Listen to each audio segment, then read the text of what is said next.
નમસ્કાર મિત્રો, તો ખેડૂત મિત્ર યુટ્યુબ ચેનલમાં તમારું ફરી એકવાર સ્વાગત છે। તો મિત્રો આજે તારીખ 8 અને ગુરુવારના રોજ આપણે આ વિડીયો લઈને આવી ચૂક્યા છીએ। તો આજે જોવાના છીએ મિત્રો કે કઈ જગ્યાએ કઈ જિલ્લાનું વાતાવરણ કેવું રહેવાનું છે। તો મિત્રો વિડીયોના એન્ડ સુધી બન્યા રહેજો। ચેનલ ઉપર નવા હોય તો સબસ્ક્રાઇબ કરી દેજો।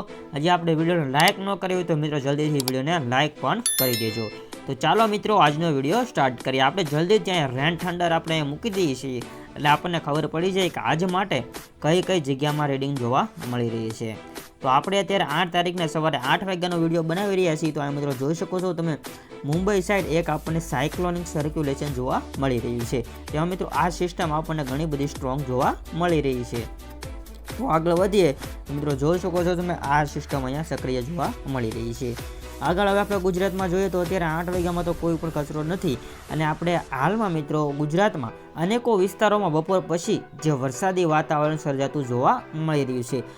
સવારમાં તો ખાસ એવું કોઈ પણ જગ્યાએ વાતાવરણ જોવા મળતું નથી, પણ 12-1 વાગ્યાનો સમય પસાર થાય છે પછી આપણે સ્ટ્રોંગ સિસ્ટમ બની જાય છે અને મિત્રો સાંજ સુધી ઘણો બધો વરસાદ ઘણી બધી જગ્યાએ જોવા અને અનુભવી રહ્યા છીએ આપણે 2-3 દિવસથી।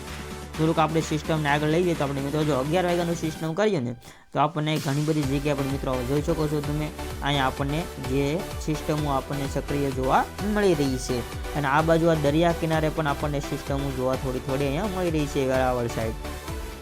તો જોઈ લઈએ આપણે હજી થોડુંક આગળ લઈને કે ભાવનગર સાઈડનો એરિયો છે જ્યાં 12 વાગે આજમાં આપણને હજી કોઈ પણ સારું એવું રીડિંગ જોવા મળતું નથી, અને વડોદરા સાઈડ માઇનર રીડિંગ જોવા મળે છે જે દાહોદ આવી જાય છે, નીચે દક્ષિણ ગુજરાતમાં સુરત આવી જાય છે, અમદાવાદ સાઈડનો એરિયો આવી જાય છે, ત્યાં મિત્રો થોડું રીડિંગ આપણને જોવા મળે છે। ખાસ એવું અત્યારે કોઈ પણ જગ્યાનું રીડિંગ જોવા મળતું નથી।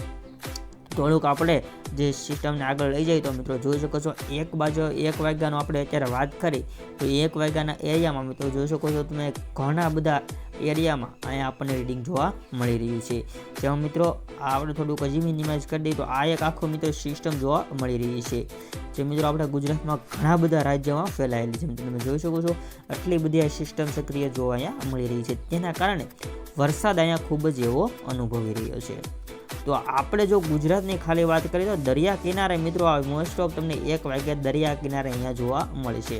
તો તમે અહીંથી નોટિસ કરો તો કચ્છનો અહીંયા દરિયા કિનારો છે જે પાકિસ્તાન સાઈડ એરિયો આપણે જે કચ્છનો અખાત છે ત્યાંથી લઈને મિત્રો ખંભાતના અખાત સુધી અને નીચે દક્ષિણ ગુજરાતમાં સુરત છે નાસિક સુધી આ સિસ્ટમ આપણને જોવા મળે છે, વલસાડ અને મિત્રો આમાં જે દરિયા કિનારના છે મોસ્ટ ઓફ આવે જોઈ શકો છો અલંગ આવી જાય છે, મહુવા આવી જાય છે, જે મિત્રો દરિયા વગેરે બધાને લાગે છે। પછી અહીંયા ઉના વેરાવળ, પછી આ બાજુ જો મિત્રો અલંગ ભાવનગર, પછી ખંભાત વડોદરા અમોદ બોડેલી રાજપીપળા, પછી નીચે અહીંયા સુરત પણ આવી જાય છે, પછી અહીંયા આવી જાય છે વલસાડ, પછી અહીંયા જે આવી જાય છે દાનું, દમણ દાદરાનગર હવેલી બધામાં મિત્રો અહીંયા અમે અનુભવી શકવાના છો। તો આ તો વાત થઈ ગઈ 1 વાગ્યાના રીડિંગની। તો આગળ જોઈ લઈએ તો સેમ એ જ પરિસ્થિતિ છે કે આપણે આગળ જોઈએ મિત્રો રિફ્રેશ થતાં થોડીક અહીંયા વાર લાગી રહી છે કેમ કે નેટવર્ક આપણું સ્લો છે આ હવામાનના કારણે। બાકી 12 વાગ્યાના રીડિંગમાં તો કોઈ નથી, 2 વાગ્યા 3 વાગ્યા રીડિંગ એવી રીતના જોવા મળે છે। 5 વાગ્યાના રીડિંગમાં આપણને ફેર જોવા મળી રહ્યો છે, 5 વાગ્યાના રીડિંગમાં પણ ઘણો બધો ફેર જોવા મળી રહ્યો છે। પણ જે મિત્રો છે સૌરાષ્ટ્રના એરિયામાં અને દક્ષિણ ગુજરાતના એરિયામાં જ આપણને વધારે અહીંયા રીડિંગ જોવા મળી રહ્યું છે। જે મિત્રો સૌરાષ્ટ્રના ઘણા બધા એરિયામાં આજ પણ રીડિંગ સ્ટ્રોંગ જોવા મળે છે। જો કાલે 7 તારીખે તો મિત્રો ગઈકાલે એવી રીડિંગ હતી કે રેડ એલર્ટ આપવામાં આવેલું હતું, પણ આજમાં લાગે છે કે યલો એલર્ટ છે। રેડ એલર્ટ તો આપણને ખાસું એવું જોવા મળતું નથી, નકર તો આ બધું લાલ આપણને જોવા મળતું હોય છે। આ વચ્ચે જોઈ લઈએ કે આપણે હવામાન વિભાગ દ્વારા શું કહેવું છે અને કઈ આગાહી આપવામાં આવેલી છે। તો હાલમાં ગુજરાતમાં છેલ્લા 3-4 દિવસથી રાજ્યમાં અનેક વિસ્તારોમાં મેઘરાજાએ અને ગર્જના કરી છે, તેની સાથે મિત્રો ભારે પવન પણ અનુભવી રહ્યો છે। તે પણ મિત્રો સાચું છે કેમ કે જ્યાં જગ્યાએ વરસાદ આવે છે તે જગ્યાએ મિત્રો પવન પણ જોરદાર જોવા મળી રહ્યો છે। તો આપણે સેટેલાઇટ વ્યૂ પણ જોઈ લઈએ કે સેટેલાઇટ વ્યૂમાં કઈ રીતના જોવા મળે છે। તો આવી રીતના મિત્રો અનેકો જગ્યાએ વરસાદની પરિસ્થિતિ જોવા મળે છે, જેના કારણે ઘણા જિલ્લાઓમાં જળબંબાકારની સ્થિતિ પણ જોવા મળી રહી છે। તો આ વરસાદે ખેડૂતોને મિત્રો ખાસું એવું નુકસાન પણ અત્યારે કહ્યું છે।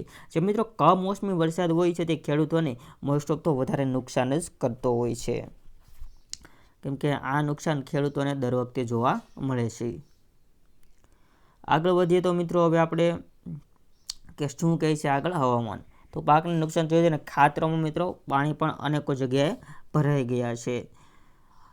તો મિત્રો કાલ માટે જે જિલ્લાઓમાં 24 કલાકની આગાહી આપવામાં આવી હતી તેમાં મિત્રો 70 કિમી પ્રતિ કલાકની ઝડપે પવન ફૂંકાવાનો હતો. તો આજની કાલ માટે જે હવામાન વિભાગે રાજકોટ, અમરેલી, ગીર સોમનાથ, ભાવનગર, આણંદ, ભરૂચ, વલસાડ, મહીસાગર, અરવલ્લી અને સાબરકાંઠા જિલ્લાઓમાં ગાજવીજ સાથે ભારે કમોસમી વરસાદની આગાહી કરવામાં આવી છે. એટલે કે મિત્રો સૌરાષ્ટ્રનો બધો ભાગ અને અહીંયા મિત્રો અહેમદાબાદ સાઈડનો એરિયો, આ બે જગ્યા ઉપર જે છે મિત્રો આપણે હવામાન વિભાગ દ્વારા આજ માટે આગાહી કરવામાં આવી રહી છે.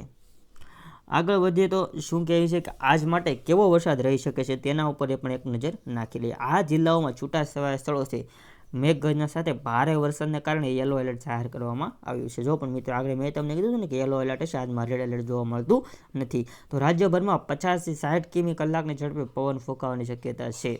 જ્યારે મિત્રો આગળ જો આપણે વાત કરીએ તો 9 તારીખથી 11 તારીખ દરમિયાન રાજ્યના છૂટાછવાયા જે મિત્રો વિસ્તારો છે તેમાં હળવી મેઘગર્જના અને 30 થી 35 કિમી કલાકે ઝડપે પવન ફૂંકાવાની ચેતવણી આપવામાં આવી છે. આ દરમિયાન હળવો વરસાદ અથવા ઝાપટા પણ પડી શકે છે. તો એ મિત્રો કાલની વાત કરીએ તો મિત્રો કાલમાં અનેકો જગ્યાએ જે મિત્રો 95 તાલુકામાં વરસાદ પડ્યો હતો. આજમાં તો ખબર નથી, પણ કાલ 95 તાલુકામાં મેં પડ્યો હતો. જે 12 વાગ્યા સુધીમાં તો 123 તાલુકામાં મિત્રો વરસાદ નોંધાયો હતો. તો મિત્રો હવે આગળ આપણે જોઈએ ને તો ખેડૂતો વિશે વાત કરવામાં આવેલું છે. આ અનિયમિત વરસાદને ખેડૂતોને મોટું નુકસાન પહોંચ્યું છે. જે મિત્રો એના બાગાયતી પાક હતા, શાકભાજી અને જે મિત્રો ઉનાળુ પાકોને ઘણું બધું નુકસાન જોવા અત્યારે મળી રહ્યું છે. કેમ કમોસમી વરસાદ થાય છે તે મોસ્ટ ઓફ ખેડૂતોને ટાર્ગેટ કરે છે અને એને જ મિત્રો નુકસાન જોવા મળે છે. જ્યારે ખેડૂતોમાં જે મિત્રો ખેતરો હોય છે તેમાં પાણી ભરાતા ખેતીની જે પ્રવૃત્તિ છે તે પણ બધી અત્યારે હાલમાં અટકી ગઈ છે. કેમ કે ગારો બારો થઈ જાય એટલે ખેતરમાં જવા પણ તો કંઈ રહે જ નહીં. હવામાન વિભાગે ખેડૂતોને ખેતરમાં યોગ્ય ડ્રેનેજની વ્યવસ્થા કરવા માટે પાકોને સપોર્ટ આપવાની જે મિત્રો સૂચના આપી છે. જે અત્યારે નુકસાન થયું છે તેને મિત્રો કદાચને પૈસા રૂપે મોજું આપી શકે છે. રાજ્ય સરકારે લોકોને બિનજરૂરી પ્રવાસ ટાળવા અને સલામત સ્થળે રહેવા અપીલ કરી છે અને NDRF અને SDRF ટીમોને એલર્ટ રાખવામાં આવી છે. જળબંબાકારના વિસ્તારમાં રાહત અને બચાવ કામગીરી હાલ પૂરતી શરૂ જોવા મળી રહી છે. તો હવામાન વિભાગે મિત્રો અલગ અલગ જે સ્થિતિ છે તેનું અલગ અલગ રીતે વર્ણન કરેલું છે અને અલગ અલગ જે આગાહી છે તેને પણ દર્શાવેલી છે. તો આગળ આપણે જોઈએ તો હવે મિત્રો અહીંયા વરસાદની આગાહી તો મેં તમને કરી દીધી છે, પણ આપણે એક નજર નાખી લઈએ કે હાલમાં કોઈ પણ જગ્યાએ આપણે વાવાઝોડાનો ખતરો તો નથી ને મિત્રો. એક અહીંયા જોઈ લઈએ જે આપણે અલગ અલગ એક્ટિવિટી આપણે દર વખતે જોતા હોઈએ છીએ, તેમાં આ ખાલી નવી એક્ટિવિટી આપણી સામે આવી છે. મિત્રો જોઈ શકો છો આ એક નવું રીડિંગ આપણી સામે આવ્યું છે. તેમાં આપણે નજર નાખીએ તો આપણને અત્યારે કોઈ પણ જગ્યાએ ખાસું એવું કંઈ પણ હવામાનનું જે વાવાઝોડાનું રીડિંગ જોવા મળતું નથી. આપણે જોઈ લઈએ કે આગળના દિવસોમાં આપણને કાંઈ વાવાઝોડાનો ખતરો જોવા મળી રહ્યો છે. તો હાલમાં તો કોઈ પણ જગ્યાએ મિત્રો આપણને વાવાઝોડાનો ખતરો એકી તરફથી ગુજરાત તરફ આવતો જોવા મળતો નથી. એટલે આપણે કોઈ પણ જગ્યાએ જોવો મિત્રો આ બાજુ પણ નથી, આ બાજુ પણ નથી, કોઈ પણ જગ્યાએ આપણને અહીંયા વાવાઝોડાનો ખતરો જોવા મળતો નથી. આ પવનની દિશા મિત્રો સાયક્લોનિક સર્ક્યુલેશન છે તેના કારણે બદલાયા કરે છે. એનાથી કાંઈ બીવાની જરૂર નથી. બાકી વાવાઝોડું તો આપણને કોઈ પણ જગ્યાએ જોવા મળતું નથી. નકર તો મિત્રો આમાં એક સર્કલ આપણને જોવા મળી ગયું હોત, એવું આપણને કોઈ પણ જગ્યાએ રીડિંગ જોવા મળતું નથી.